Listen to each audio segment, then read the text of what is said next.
चाहिँ अहिले मुक्तिनाथ मन्दिर दर्शन गर्न जाँदैछौँ। हामी मुक्तिनाथ धाम प्रवेशद्वार आइसकेका छौँ। मुक्तिनाथ धाम ललितपुर जिल्लाको गोदावरी ठाउँ अन्तर्गत पर्दछ। मैले पनि जानकारी पाएर यहाँ चाहिँ सानो मुक्तिनाथ धाम चाहिँ हुनुहुन्छ भन्ने कुरो थाहा पाएर अनि म पनि यसो दर्शन गर्न भनी हिँडे हो। अब दर्शन गर्न जाँदैछु, हजुरहरूलाई पनि देखाउँदै जाँदैछु है। यहाँ चाहिँ लेखिएको रहेछ मुक्तिनाथ धाम जाने बाटो, यही बाटो हुँदै हामी जाँदैछौँ। यस मुक्तिनाथ धाममा हजारौं भक्तजनहरूको ओइरो लाग्ने गर्छ, भिड लाग्ने गर्छ। उहाँहरू दर्शन गर्न आउनुहुँदो रहेछ, हजारौंको सङ्ख्यामा आउनुहुँदो रहेछ। यहाँ चाहिँ अब हामी ओह्रालोको बाटो लाग्दैछौँ, ओह्रालो बाटो भदै जाँदैछौँ।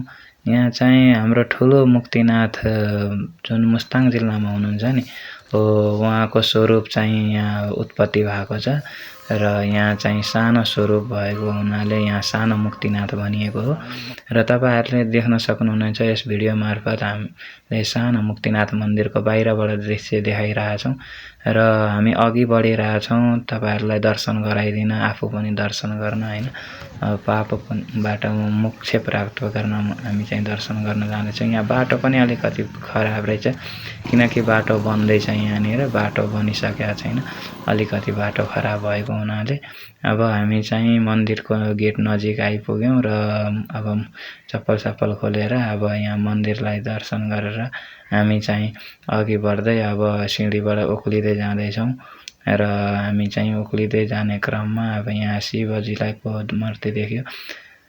दुःख हर, दरिद्र हर, काल हर, कष्ट हर, हर हर महादेव। तपाईहरुले शिवजीको दर्शन सहित तपाईहरुले शिवलिङ्गको पनि दर्शन गर्न पाउनुभयो है। यहाँ चाहिँ अब हामी मुक्तिनाथ धाममा अब मुक्तिनाथ धामको दर्शन गर्नु होला, मुक्तिनाथ माताको दर्शन गर्नु होला र यहाँनिर चाहिँ अगाडि बढ्ने क्रममा यहाँ नाग देवता पनि देखिनुभयो, नाग देवताको पनि दर्शन गर्नु होला र ऋषि मुनि हुनुहुन्छ, यहाँ जय श्री राम हुनुहुन्छ, सबै देवी देवताको दर्शन गर्नु होला है। अब यो चाहिँ मुक्तिनाथ मन्दिरको स्वरूप यस्तो छ भनेर मैले देखाउन खोजे हो। यहाँ चाहिँ सानो मुक्तिनाथ मन्दिर हुनुहुँदो रहेछ। यहाँको जल अर्पण गर्दा मोक्ष पाइन्छ, पाप मुक्त भइन्छ। त्यही भएर म पनि आज यस पवित्र स्थलमा आएर, यस धार्मिक स्थलमा आएर पवित्र भएर है यो पवित्र जल आफ्नो शरीरमा अर्पण गर्न पाउँदा साह्रै नै भाग्यमानी ठानेको छु आफूलाई। र हजुरहरू पनि आउनु होला यस सानो मुक्तिनाथ धाममा।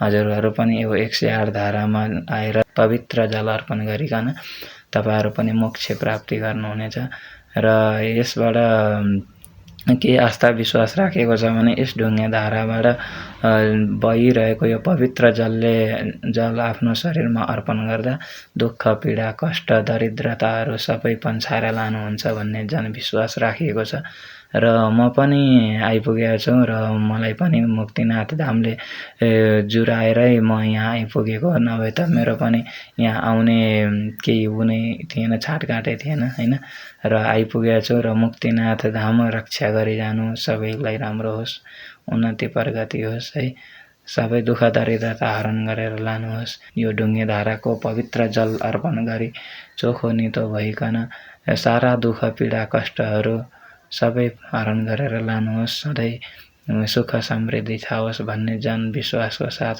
म पनि यस मन्दिरमा आएको छु हैन। र हजुरहरूलाई पनि म अनुरोध गर्न चाहन्छु यस सानो मुक्तिनाथ मन्दिरमा हजुरहरू पनि आइदिनु होला र यस पवित्र जलले स्नान गरिदिनु होला। मैले नि स्नान गरेर अब म पनि अघि बढेर अब सबैतिर दर्शन गरेर म पनि अब जाँदैछु। हजुरहरूले पनि भनिदिनु होला मुक्तिनाथ धाम की जय, मुक्तिनाथ धाम की जय, मुक्तिनाथ धाम की जय, मुक्तिनाथ धाम की जय, 33 कोटी देवी देवता की जय।